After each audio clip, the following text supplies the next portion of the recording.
Chemical ల్యాబ్లో సైంటిస్టులు ప్రయోగాలు చేస్తూ వారానికి ఒక కొత్త మందైనా కనుక్కుంటున్నారో లేదో తెలియదు కానీ చిత్రసీమలో మాత్రం ప్రతి దర్శకుడు క్షీరసాగర మదనం చేస్తూ రోజుకొక కొత్త హీరోయిన్ ని ప్రేక్షకులకి పరిచయం చేస్తున్నాడు. ఆ కారణంగా కనీసం 5 ఏళ్లు ఉండాల్సిన హీరోయిన్స్ లైఫ్ ఇప్పుడు 2 ఏళ్లకు పడిపోయింది. రకుల్ మినహా ఈ మధ్య కాలంలో ఏ ఒక్క హీరోయిన్ కూడా సరైన విధంగా నిలదొక్కున్న దాఖలాలు లేవు. అలాంటి పోటీ తరుణంలో లావణ్య త్రిపాఠి వరుస పరాజయాలతో ఉన్న లైఫ్ లైన్స్ అన్ని పోగొట్టుకుంటూ కెరియర్ ను కష్టాల్లో నెట్టుకుంటోంది.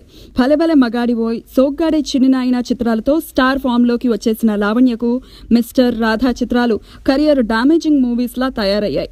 ఈ సినిమాలో అమ్మడి పర్ఫార్మెన్స్ విషయం పక్కన పెడితే అందచందాలతోనూ సరిగ్గా ఆకట్టుకోలేకపోవటం గమనార్హం.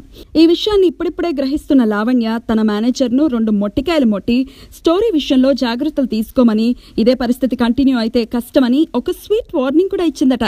చూద్దాం మరి అమ్మాయి గారు చాలా లేటుగా తీసుకున్న నిర్ణయం ఆమె కెరియర్ ను ఏ మేరకు కాపాడుతుందో.